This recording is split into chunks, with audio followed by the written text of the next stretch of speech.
Bonjour les amis, je suis vraiment ravie de vous retrouver. Je m'appelle Martine Gagnon et j'ai vraiment à cœur aujourd'hui de vous parler de la communication. C'est un très vaste sujet, donc on va partager sur quelques petites notions de communication. Et vous l'aurez remarqué, eh bien, je ne sais pas où vous vous situez, peut-être vous êtes au milieu, mais il y a des personnes qui vont beaucoup parler, qui vont se mettre beaucoup en avant, et puis d'autres qui vont être beaucoup plus en retrait, beaucoup plus discrets, qu'on n'entendra presque pas. Alors, et bien sûr, les excès, c'est jamais bien, hein. Et pour ceux qui prennent la parole en société, en réunion, et qui monopolisent la parole, eh bien malheureusement, ces gens-là, il y a un moment, ils vont dire, oh, on m'écoute plus. Forcément, qu'il y a un moment, quand on parle de trop, on ne vous écoute plus. Il est important de doser, de ne pas faire un monologue, de savoir donner la parole à l'autre. C'est important. Observez-vous, rendez-vous compte où est-ce que vous vous situez. Parce que quand on parle beaucoup, par exemple, dans une réunion de famille, eh bien même quand vous ne parlez plus, les autres n'ont même plus envie de parler des fois. Parce que vous êtes un peu la locomotive. Et puis, les autres, ils ont même pas réfléchi à ce qu'ils allaient dire parce que finalement, ils n'ont plus rien à dire. Ils se sont dit, tiens, lui, il parle tout le temps, donc on va le laisser parler. Et c'est dommage. Quant à ceux qui ne parlent pas beaucoup, eh bien, ceux qui ne parlent pas beaucoup, il est important que vous vous observiez aussi, puis qu'à un moment, eh bien, vous vous affirmiez, vous preniez votre place, que vous osiez dire ce que vous avez à dire. Et ceux qui ne parlent pas beaucoup, parfois, c'est parce que dans leur enfance, on ne leur a pas donné tellement la parole, ou alors ça ne s'est pas très bien passé, ou alors ils avaient l'impression de ne pas être très intéressants. Eh bien, observez-vous et essayez de modifier ça, parce que de prendre sa place, c'est important. De ne rien dire, c'est aussi garder tout pour soi. Et garder tout pour soi, eh bien, ça fait rarement avancer les choses. Donc, exprimez-vous, donnez vos idées. Alors, pas toujours, pas n'importe comment, pas n'importe quand, on va y revenir, mais il est important de s'observer, de se dire, il faudrait peut-être que je modifie ça. Un jour, j'ai un monsieur qui est venu me voir, il m'a dit, ma femme, elle était toujours un petit peu effacée, elle disait pas grand-chose, puis un jour, eh bien, elle m'a dit, tiens, il faut qu'on discute, et puis elle lui a dit, j'ai envie de divorcer, j'ai envie de partir. Eh bien, elle lui a dit qu'elle avait envie de partir, eh bien, lui, il était tout surpris, parce que il me disait, elle m'a jamais dit ce qui n'allait pas. Et effectivement, la femme ne lui avait jamais dit ce qui n'allait pas, ou très peu. Elle gardait pour elle. C'est dommage. Donc, exprimez-vous parce qu'on peut faire vraiment, on peut faire avancer les choses. Alors, vous savez, c'est pareil. Quand on dit quelque chose à quelqu'un, il est important que l'autre, faire comprendre à l'autre qu'on n'est pas obligé d'être d'accord. On va pas, parce que des fois on n'ose pas dire les choses parce qu'on a peur que ça prenne une mauvaise tournure. On se dispute, que ça crée un mauvais climat. On a le droit, hein, c'est important de comprendre qu'on n'est pas obligé d'être toujours d'accord avec l'autre. C'est pas grave, hein. Souvent c'est toujours l'ego qui veut gagner, qui veut être le plus fort, mais on a le droit d'être en désaccord. Simplement, donnez vos arguments, expliquez pourquoi, expliquez vos peurs aussi, parce que dans une conversation où il y a des fois, il y a des choses qui n'ont pas été dites simplement parce que les gens avaient peur que ça se passe mal, avaient peur d'être rejetés, avaient peur d'être jugés. Exprimez-vous, vous avez le droit de dire les choses, mais vous n'êtes pas obligé d'imposer vos idées non plus. Et d'avoir une bonne communication, c'est d'être sincère, clair, d'accepter parfois des compromis. Alors, des fois, ça ne se passe pas très bien non plus parce qu'il y a des personnes qui ont l'habitude de ne pas écouter l'autre.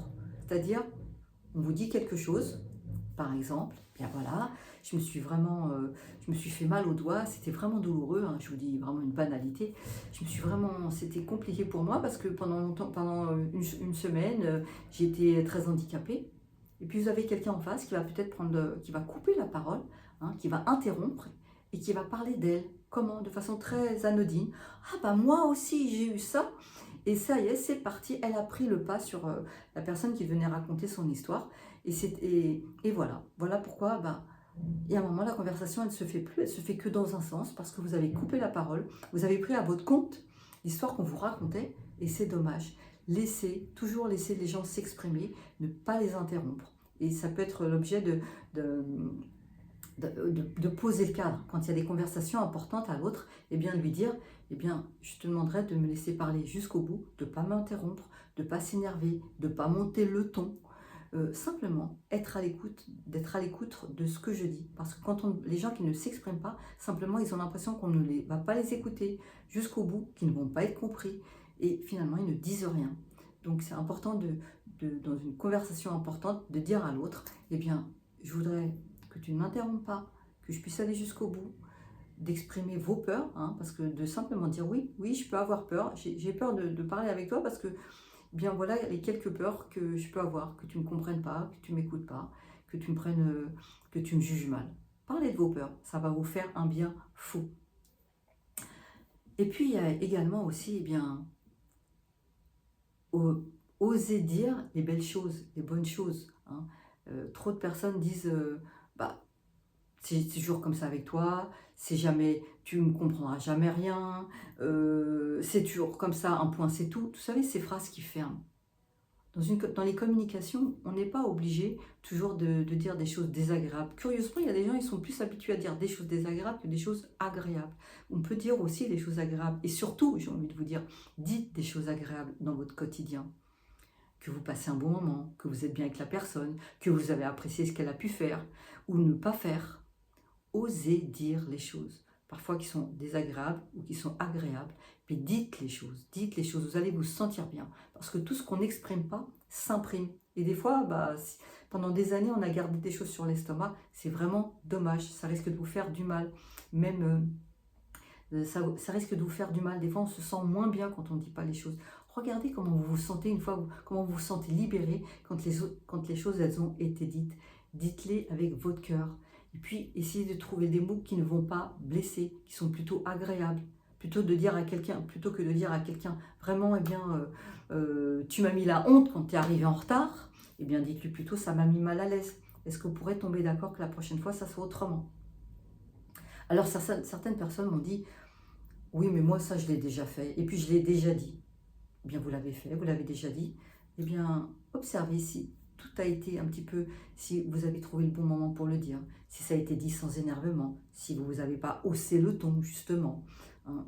Ou quand vous dites quelque chose, vous savez, quand on dit quelque chose, des fois, on partage quelque chose, une situation. Tiens, ça s'est mal passé au bureau avec Monsieur Dupont. C'est juste un partage. On n'a pas toujours envie d'avoir une réponse. On n'a pas toujours envie d'avoir l'avis de l'autre. Alors, savoir écouter l'autre qui partage quelque chose sans forcément vous donner son avis, vous donner votre avis. Du genre, oui, mais je sais bien qu'avec M. Dupont, ça se passe toujours mal, tu me l'as déjà dit. Et puis voilà, on est parti pour une autre conversation. Eh bien, une bonne communication ne nécessite pas toujours une réponse. On peut juste avoir envie de partager quelque chose sans entendre l'autre donner son avis. Si vous voulez avoir l'avis de l'autre ou donner votre avis, eh bien, demandez-lui, est-ce que je peux te donner mon avis? Vous n'êtes pas obligé de le donner tout le temps, sans raison particulière. On vous partage, vous ne partagez pas forcément ce que vous en pensez. Vous les écoutez, savoir écouter. Vous savez ce qu'on dit? On dit, eh bien, on a 2 oreilles pour écouter 2 fois plus parce qu'on a une bouche simplement pour parler et 2 oreilles pour mieux écouter. Voilà ce que je voulais vous dire aujourd'hui. L'importance de la communication, c'est savoir trouver le bon moment, savoir écouter, trouver le bon moment et la bonne heure, le bon lieu aussi. N'allez pas dire des choses essentielles ou importantes dans un vite fait comme ça, sans vraiment avoir fait attention à quel moment vous le dites. Savoir écouter, savoir faire des compromis, accepter que l'autre n'est pas d'accord avec vous. Et puis, une fois que les choses elles sont dites, elles sont beaucoup plus légères. Alors, dites les choses, écoutez ce qu'on a à vous dire, trouvez des compromis, ça est souvent très utile. Et puis, acceptez qu'on n'est pas toujours d'accord et tomber d'accord que des fois, vous n'êtes pas d'accord. Voilà ce que je voulais vous dire aujourd'hui. J'espère que cette petite vidéo vous aura donné des pistes, des clés. Vous saviez peut-être tout ça, ou quelqu'un c'est formidable. Partagez la vidéo si vous en avez envie. Mettez-moi un pouce si vous avez aimé. Abonnez-vous à ma chaîne YouTube. Et surtout, rappelez-vous que vous êtes unique et d'une grande valeur et que vous méritez le meilleur. Prenez soin de vous. À très bientôt, j'espère. Au revoir.